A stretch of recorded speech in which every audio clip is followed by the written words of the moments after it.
लखनऊ जला, गाजियाबाद जला और दोनों के बीच सिर्फ 24 घंटे का फर्क। ये महज आग नहीं है, ये एक सवाल है, क्या हमारा सिस्टम जिंदा है या सिर्फ कागजों में बचा है।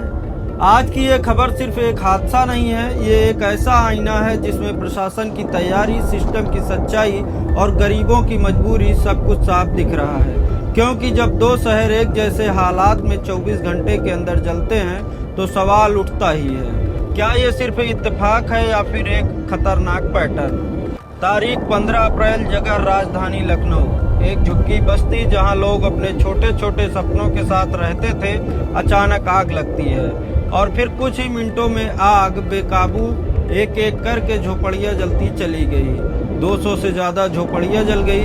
हालांकि कई मीडिया रिपोर्ट में 500 से 1000 तक झोपड़ियां प्रभावित होने का दावा किया जा रहा है। फिलहाल सबसे खतरनाक क्या था, गैस सिलेंडर के धमाके ऐसे जैसे कोई बम फट रहे हों। करीब 100 सिलेंडर फटे बताए जा रहे हैं। लोग भाग रहे थे, कोई अपने बच्चों को बचा रहा था, कोई अपनी पूरी जिंदगी को जलते हुए देख रहा था। दमकल की गाड़ियां पहुंची, लेकिन तब तक पूरा इलाका आग के हवाले हो चुका था। घंटों की मशक्कत के बाद आग पर काबू पाया गया। लेकिन सवाल, क्या ये आग रोकी जा सकती थी? क्या पहले से कोई तैयारी थी? और अब अगला दिन, जगह गाजियाबाद, फिर वही कहानी। झुग्गी बस्ती, अचानक आग, तेजी से फैलती लपटें, करीब 200 झोपड़ियां जलकर राख, सिलेंडर धमाकों से दहशत। स्थिति इतनी खराब, 20 से ज्यादा दमकल गाड़ियां लगानी पड़ी। घंटों बाद आग पर काबू। कारण, शुरुआती तौर पर खाना बनाते समय आग, लेकिन क्या हर बार यही कारण होगा या इसके पीछे कुछ और भी है? अब दोनों घटनाओं को जोड़कर देखिए। दोनों शहर अलग, लेकिन हालात एक जैसे। झुग्गी बस्तियां, सिलेंडर धमाके, आग का तेजी से फैलना, भारी नुकसान और सबसे बड़ा 24 घंटे के अंदर 2 बड़ी घटनाएं। ये सिर्फ हादसा नहीं लगता, ये एक सिस्टम फेलियर की कहानी लगती है। अब सीधे सवाल सिस्टम से, कहाँ है फायर सेफ्टी? क्या इन बस्तियों का कोई सर्वे हुआ था? क्या किसी ने कभी चेक किया कि यहाँ कितने सिलेंडर हैं, कितनी खतरे की स्थिति है? जब बड़े बड़े मॉल, होटल, बिल्डिंग में फायर ड्रिल होती है तो झुग्गी बस्तियों को क्यों नजरअंदाज किया जाता है?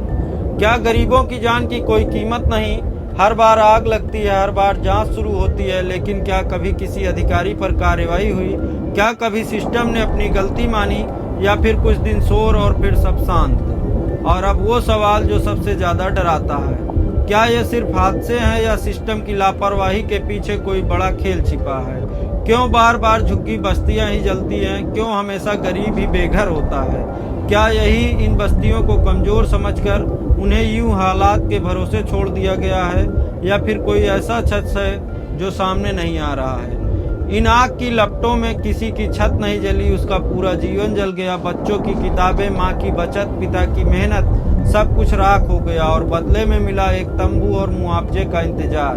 अब फैसला आपको करना है, ये हादसा है, लापरवाही है, या सिस्टम की नाकामी, या फिर कुछ ऐसा जो हमें दिखाया नहीं जा रहा।